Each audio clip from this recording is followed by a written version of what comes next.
Well, Jimmy, it's been well catalogued that Aberdeen have had a poor record against Celtic at Pittodrie in the past, but you've well and truly put that to bed today.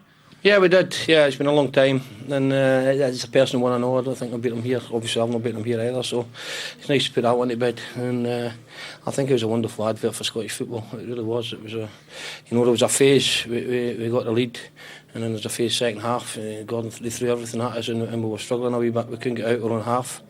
All credit to the boys. They scored 2-2, and it looked, as if they were going to, run all over us. But we dug in, and we got the breaks, and we've won the game.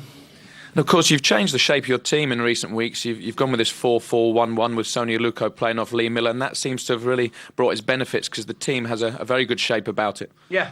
Well, it's not really. It's a 4-4-2, but you can't get one line with him because, it's difficult for central defenders. They don't like it if they're in one line. If he just comes into that position, he's wonderful.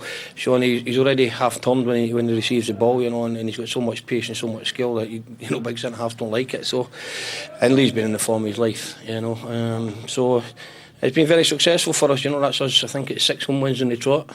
Obviously a massive win for us today, beating the champions, and I understand that United are losing at Tannadice, so we could go into third place, which is absolutely fabulous. Yeah, and you made a big decision today to bring back Stuart Duff for his first start since I think October, and you must feel vindicated with that because of course he made the first goal with a very good cross and scored the second. Yeah, I've said it many times, you'd better been lucky than good, but he's a good player, Stuart. He played with the game against Royal Air Force. He was just back for his operation, and he got 2 great feet, and he's very aware tactically wise and defensively wise, and he has got goals in him, and as I say, you'd better been lucky than good.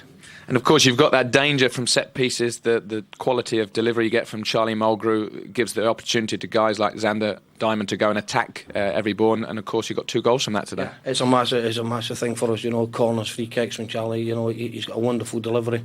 Very, very difficult. Celtic are a big team, but it's very, very difficult to defend against, and we've got the breaks, and I say we've won the game with that. Now, you've had your problems at Pittodrie earlier on this season, and it seemed as if the fans were getting on your back a little bit, the team's back certainly, but 6 wins in a row, and of course, you've mentioned up into third place, it's looking pretty rosy now. Well, it didn't really seem like it definitely was like it. It was sore after, short memory supporters nowadays, but after what we've done last year, but good. We've been absolutely fabulous since then, we're winning the games, and that's the way to keep fans happy, and in style, beating the champions 4-2 is a massive result for us. Jimmy, from a personal point of view, it must be very satisfying because, of course, back in October, people may forget now, Aberdeen were actually sitting bottom of the table, and you've been on tremendous run of form to put yourselves up into third place. And as you mentioned, fans sometimes have short memories, but there was a lot of flack coming your way back then. Yeah, you're exactly right. It was actually we were bottom of the table for 2 weeks because it was international weekend, and we had to go to Falkirk in a horrible game, and we were very lucky and we got the break that day and won the game. And since then we've not really looked back, and all credit to the lads.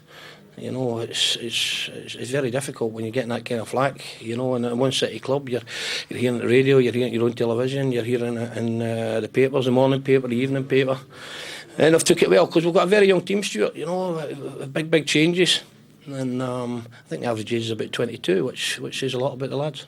And you've got some big games coming up, none more so than Rangers next week, and I guess your players will be in very confident mood after today's result. We'll be looking forward to it very much. We'll enjoy tonight, and hopefully we're in third place at the end of the day. And obviously Rangers supporters will be happy with it at this moment in time. Hopefully they're not happy this time next week.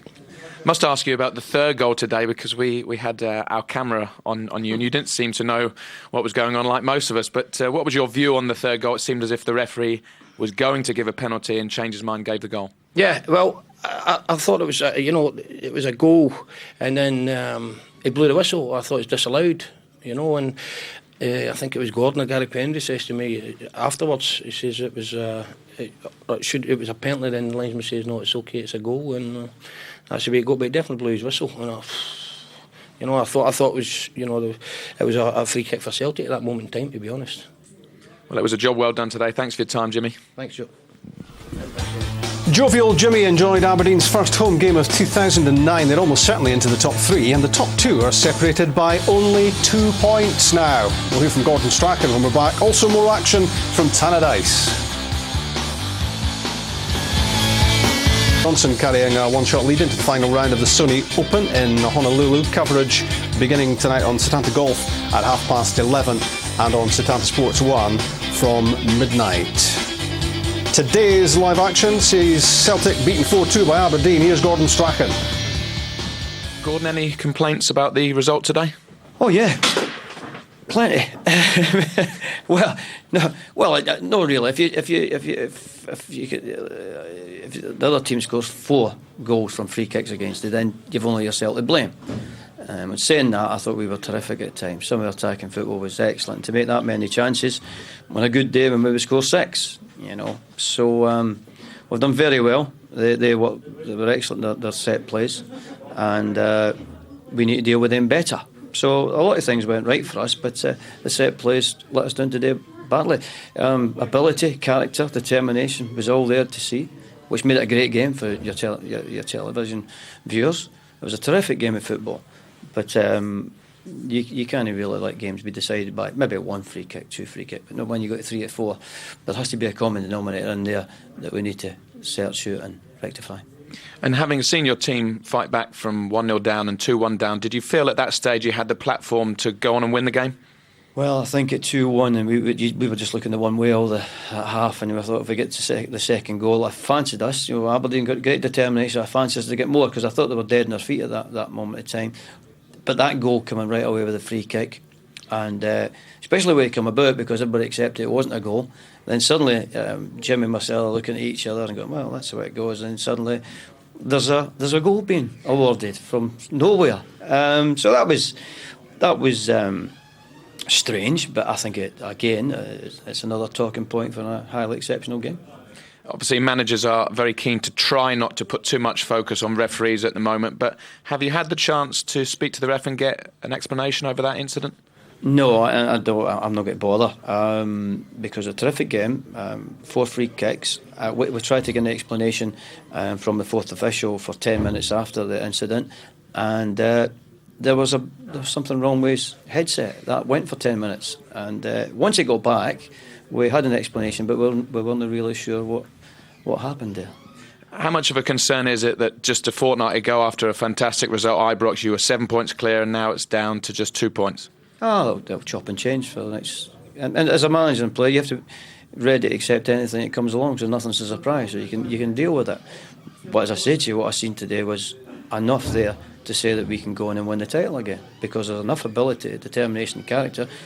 What you need to do is make sure they're going to away too many free kicks. How much of a blow was it to lose Artur Boric in the warm-up, and do you feel as if it's an injury that will affect him long term? I don't know. But it's a shame for Brownie because he's not had a save to make. He's not had a save to make apart, from pick the ball at the back of the net. That's all he's done. But he handled pass backs well and he was composed.